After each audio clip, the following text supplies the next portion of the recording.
It's frustrating doing this musician, creative, freelancer thing and realizing that you're chasing gigs, doing all the things, and nothing's really coming of it. You're not growing as a musician or a creative. You're not growing in the place that you're trying to grow. I get it because I've been doing this for over 25 years. And I've been considering, is this the year, 2025, whatever year that you're listening or watching, that it's time to quit gigging? Well, I'm going to tell you in this episode why there are some gigs you should quit in the coming year, things you shouldn't do anymore. And I'll also explain what to do instead of chasing these kind of gigs in this episode of the God and Gig Show. Give me just a moment to welcome those of you who are new to our channel, and then we'll get right into this super important conversation.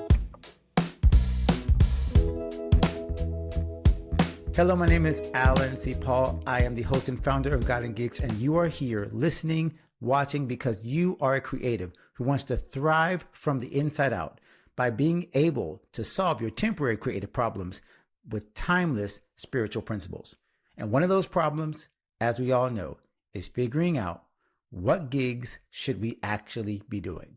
Now, as a musician, I usually refer to gigs as the kind of gigs that we do, wedding gigs, performing, singing, all of that stuff. But as I've found over the years, over 8 years of doing this particular podcast, the God and Gigs Show, I realized gigs didn't just apply to musicians and creatives and singers.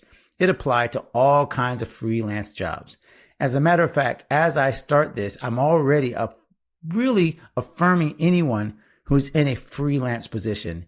This is for you because it doesn't matter whether you are a pianist, a musician, a recording artist, whether you're a coach, whether you're a practitioner of some other skill, film, art, anything. If you're doing gigs, there are certain things that just are frustrating about this entire creator economy. And most of it comes not just from what you're being paid, whether you're getting paid enough, but also whether you're making any headway in your career. Is this just a gig to gig lifestyle where, just like those who are working paycheck to paycheck, you feel like you're always on the edge of survival or possibly not even surviving at all? I have totally lived that lifestyle. In a lot of ways, I'm still working my way through that lifestyle and away from that lifestyle. And that's why I thought this episode was really important. Now, just a couple of days ago, as I'm recording, I saw our good friend Jermaine Morgan, who has been on the God and Gigs Show, whose book, 10 Ways to Success for the Working Musician, we've actually promoted and share on our library at godandgigs.com. He shared his thoughts about stepping away from gigging. And I invite you to go check out that YouTube video. We'll make sure there's a link in the description. But I really felt Jermaine's heart in this. Not only his spiritual connection, as he and I both are working in our churches and we're dedicated to ministry, it is also his understanding of where his life is headed that really touched my heart. And I think I'm in the same place, and maybe you are too, where you're realizing that the gig economy, the freelance economy, sometimes fools you into thinking it's just about getting to the next gig, getting that next connection, getting that next thing that kind of continues this cycle, but never actually builds anything. And you're starting to feel frustrated. You're starting to think in the coming year, should I even stick with this musician thing? Should I even stick with this freelancing thing? Should I be going for a 9-to-5 position? If I'm in a 9-to-5 position, should I pretty much put all of my eggs in that basket and give up the side hustle of my creative life? Well, I'm going to help you here by explaining how we at God and Gigs are evolving, even in that gig word. That's our third word of our title, because I felt maybe we should change the name. Maybe telling people to approach gigs is the wrong philosophy. So even in our platform, we are taking a look at this very closely. But I think I've got a remedy that will help you not throw away gigs, but just throw away the wrong kind of gigs. So here's the first one I wanted to bring to your attention. The first one is to stop doing gigs that don't increase your income. Might sound simple, right? Don't take low paying gigs. Don't take gigs that aren't at a certain level. But what I really mean by don't accept these kind of gigs is don't accept gigs that you have not planned in the way that you will use the income that will actually increase your bottom line over time. This is actually less about the amount you're taking and more about how you're organizing your finances. Because you see, you can get big checks all the time, but if you're not actually building that income and using it to influence other parts of your business, other parts of your life, organizing it in terms of getting out of debt, in terms of making sure that you're investing into the right things, it really doesn't matter how much money you make on individual gigs. It's all going down the drain because it's not actually increasing not just your income overall, but it's not increasing your net worth. And I think that is where a lot of us freelancers, musicians, creatives, we get off track because we're chasing individual amounts, but we're not thinking net worth. How can these gigs apply to increasing my income over time, not just this month or this year, but over the course of my entire profession? And if you take gigs with the understanding that it has a higher purpose and a deeper meaning than just grabbing a check in order to pay the next bill, you will find that you actually take the right kind of gigs because even if the check is not as high or big as you wish it was, you have planned a purpose for it and you have a target to reach for. So when I say don't take any more gigs that don't increase your income, it is not just to take gigs that are a certain amount. Although, of course, you do need to make sure that your prices do reflect your actual worth.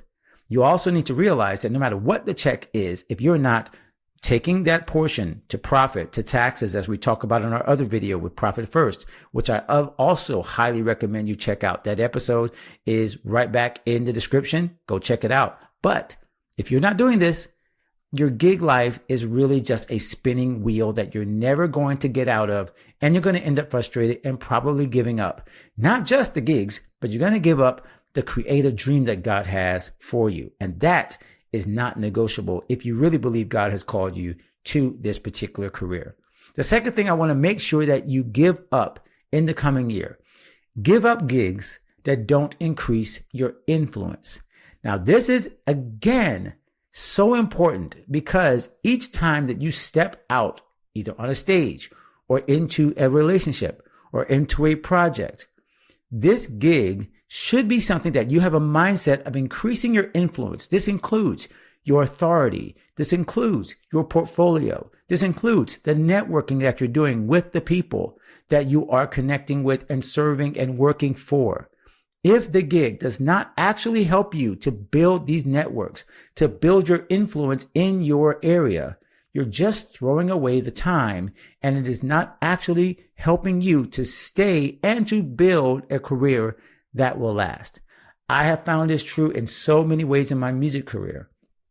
Throughout the years, I've found that my circle has grown smaller and smaller in terms of the gigs I actually take. But they become more powerful in that I'm recognized in the areas that I show up.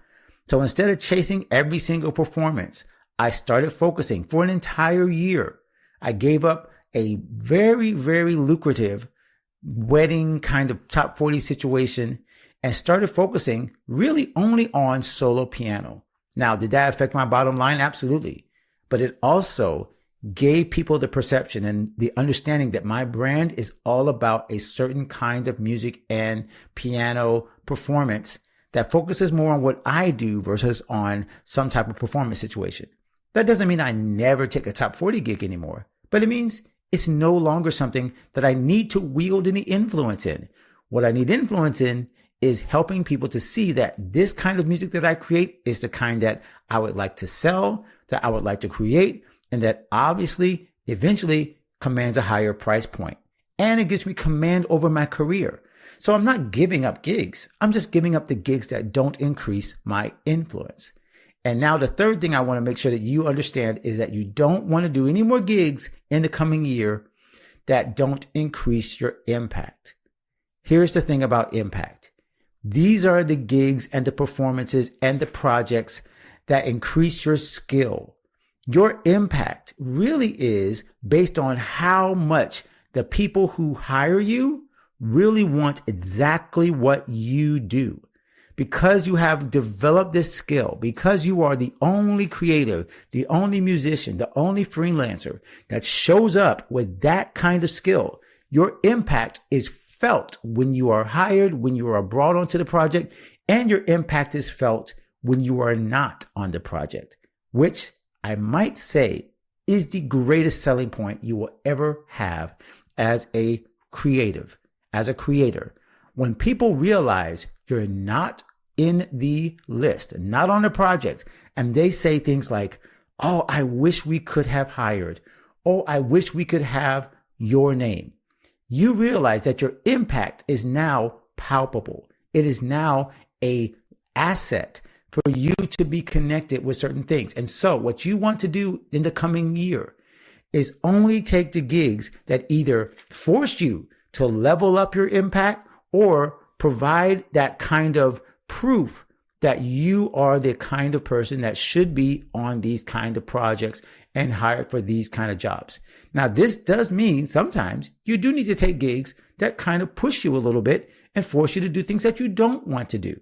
So this is not a license to only take gigs that you like, to only take projects that you like. Sometimes you need to increase your impact by doing gigs that you don't necessarily like, but that do make you a more effective creative or creator or musician in the space that you are working in. And that, again, is something I can speak of personally.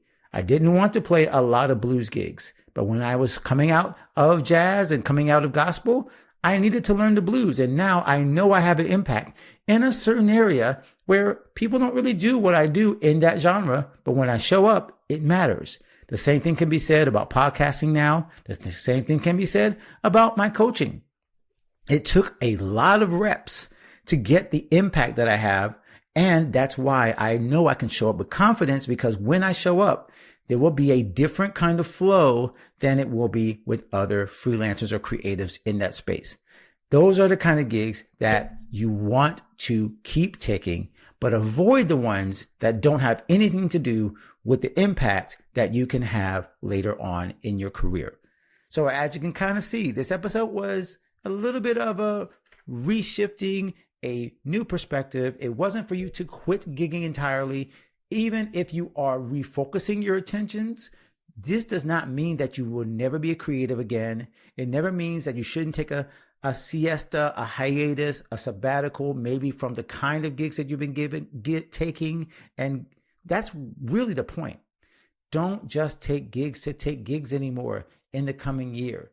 Throughout your career, continue to level up, to get more ownership, to get more impact, to get more influence, and increase your income by strategically thinking through why you are taking on the projects you are taking. My friend, if you do this, and I highly encourage you, get around more creatives who think like this. And that's why, of course, I'm going to tell you to jump into God and Gigs 360, and especially our Gold Mastermind group, because this is where you'll get that encouragement to stop thinking at the levels that you are right now. Not that you have to give up your career entirely. Not that you have to give up music or give up art or give up film because it's just too hard to make it, but because you now have intentionality behind what you do that helps you see the long range picture of where God's leading you with your creative career. Well, my friend, I pray this has blessed you. I once again remind you to stay connected with our channel, subscribe, follow right where you are listening or watching right now, because we are here to help you to become the creative that you were created to be. God bless. Until next time, we'll see you next episode. Hey, my friend, before you go, hopefully you've already liked and subscribed to the video that you just watched. But one of these videos right over here is going to help you on your next step. So why not go ahead and keep growing and keep improving as a creative by clicking on the next one that applies to your situation. All of the videos in our channel are designed to help you, the freelance creative musician, the person that wants to grow as God has gifted them in every area of your life. So go ahead and check out one of the videos, and I guarantee you're going to be glad you stayed connected to our channel. God bless, and we'll see you next episode.